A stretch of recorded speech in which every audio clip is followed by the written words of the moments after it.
காஞ்சிபுரத்தில் உரிமைகளை மீட்க ஸ்டாலினின் குரல் என்ற தலைப்பில் திமுக சார்பில் நடைபெற்று வரும் பிரச்சார பொதுக்கூட்டம் தமிழ்தாய் வாழ்த்துடன் தொடங்கியது. கூட்டத்தில் அமைச்சர் வேலு உரையாற்ற உள்ளார். கூடுதல் விவரங்களை எமது செய்தியாளர் துரை வெங்கடேஷ் வழங்க கேட்கலாம். வணக்கம் துரை வெங்கடேஷ், இந்த கூட்டத்திற்காக என்னென்ன ஏற்பாடுகள் செய்யப்பட்டிருக்கு, முழு விவரம்? வணக்கம் கனிமொழி. அந்த உரிமைகளை மீட்க ஸ்டாலினின் குரல் என்கிற தலைப்பிலே இந்த தேசம் வெல்லட்டும், இந்தியா வெல்லட்டும் என்பதை முன்னிறுத்தி தமிழகம் முழுவதுமே திராவிட முன்னேற்ற கழகமானது நாடாளுமன்றம் வருகின்ற எதிர்கொள்ள வேண்டிய இந்த நாடாளுமன்ற தேர்தல் பரப்புரையை மேற்கொண்டு வருகிறது. இதிலே இந்த தமிழகம் முழுவதுமே அமைச்சர்கள் மட்டுமல்லாது அதே போன்று தலைமை கழக நிர்வாகிகள் பரப்புரை மேற்கொண்ட திராவிட கழக முன்னேற்றத்தினுடைய அந்த கழகத்தின் தலைமையானது திட்டமிட்டு அட்டவணையினை வெளியிட்டிருந்தது.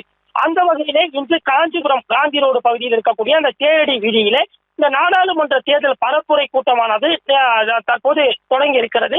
இதிலே தமிழகத்தினுடைய அந்த தமிழக பொதுப்பணிகள் நெடுஞ்சாலைத்துறை அமைச்சராக இருந்து வரக்கூடிய வேலு அவர்கள் அந்த சிறப்பு அந்த பொது கூட்டத்திலே பங்கேற்கவிருக்கிறார்.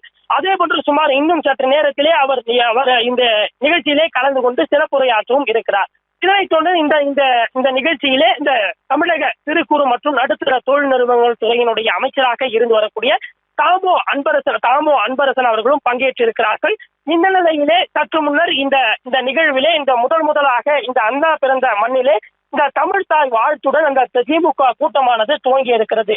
அந்த நேற்றைய தினமானது இனி வரும் காலங்களில் இந்த திமுக நடத்தக்கூடிய இந்த கூட்டங்களிலே தமிழ்தாய் வாழ்த்து பாடப்படும் என அந்த திமுகவினுடைய அந்த இளஞ்சரணி செயலாளரும் அமைச்சருமான உதயநிதி ஸ்டாலின் அவர்கள் நேற்றைய தினம் தெரிவித்திருந்த நிலையிலே இன்றைய தினமானது தமிழ்தாய் வாழ்த்துடன் இன்று இந்த கூட்டமானது தொடங்கி தற்போது நடைபெற்று வருகிறது. இந்த கூட்டத்திலே இன்னும் சற்று நேரத்திலே தமிழக அமைச்சராக இருந்து வரக்கூடிய வேலு அவர்கள் பங்கேற்று சிறப்புரை ஆற்றவிருக்கிறார்கள். செய்திகளை உடனுக்குடனும் துல்லியமாகவும் தெரிந்து கொள்ள சப்ஸ்கிரைப் பண்ணுங்க.